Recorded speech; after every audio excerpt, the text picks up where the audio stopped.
nhớ trồng ta là trồng không như thế trồng sai cho nên thật tốt nữa xe nó cũng không hết được cả tàu lần gp nhặt ra hồ như thu nữa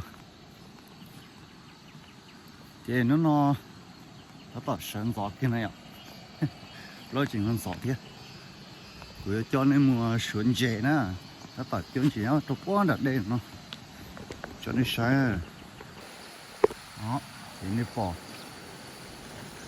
đây lo ư sân vật trình nó tỏ một sai hết chưa khê nó mòn là gì giờ chọn tôi chỉ tôi chưa khê nó sai khê một chừng nhỏ giờ chẳng một tôi sai nhiều chứ giờ tuần gì thật đây là bỏ là nhiều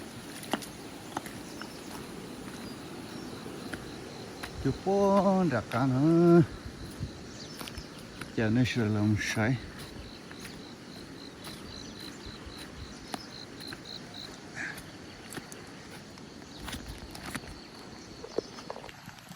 nó nói chuyện thì tự lon sử dụng chứ nó nói chuyện chỉ lon nào là đây lon thì khi chỉ nhỏ rồi đó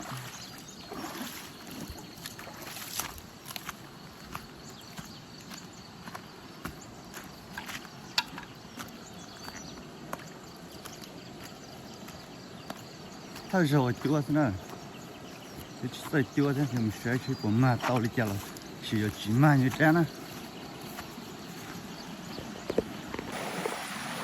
gì vấn đề cần rồi đó cái gì cho đi kia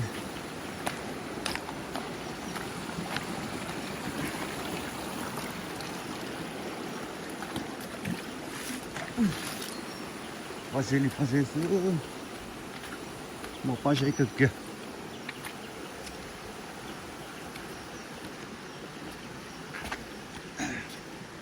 chỗ kia lúc bà nó chị nhìn đẹp xưa chị đùa tên đó xưa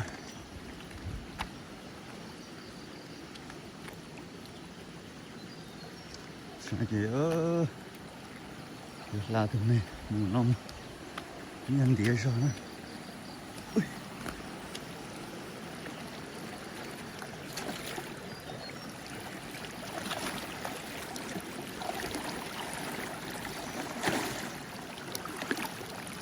sống ở đây mình chỉ tỉa thôi cái gì cái chai nào trên tôi xỏ lại chỉ tỉa một chân nữa ôi chết thì nó là chỉ nhỏ thôi mà chỗ bên mà là chỉ mà chứ thôi rồi chữa sẽ chữa liền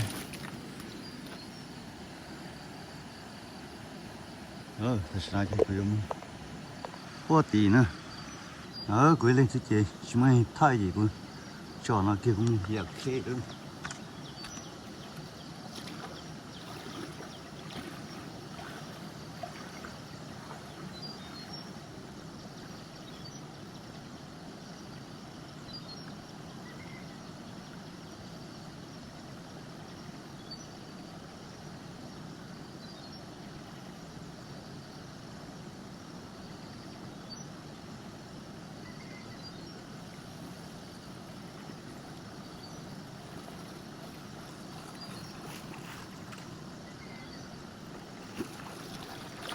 này thôi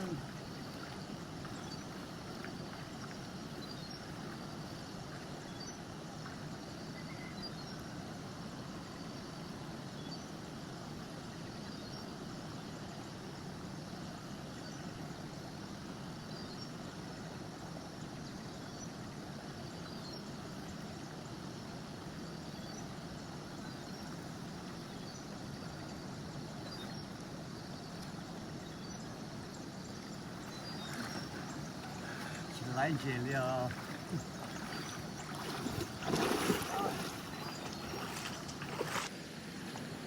现在也等，要不要说是个等着？到啊，chúng ta mở trâu đó, ở rất tí rồi, chúng mình dễ đấy à.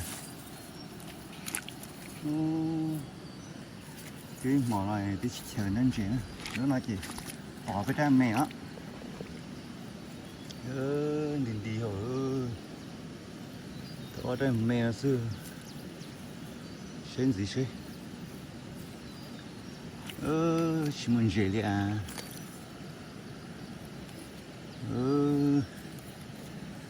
Tàu chiến nó nè mới thế.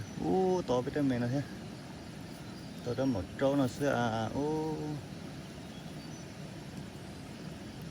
Ôi, lâu chín nong đến chị.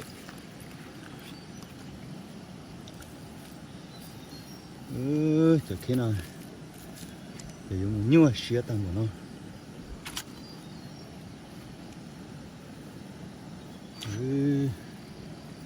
Tự nhiên chầm này ai nó sư.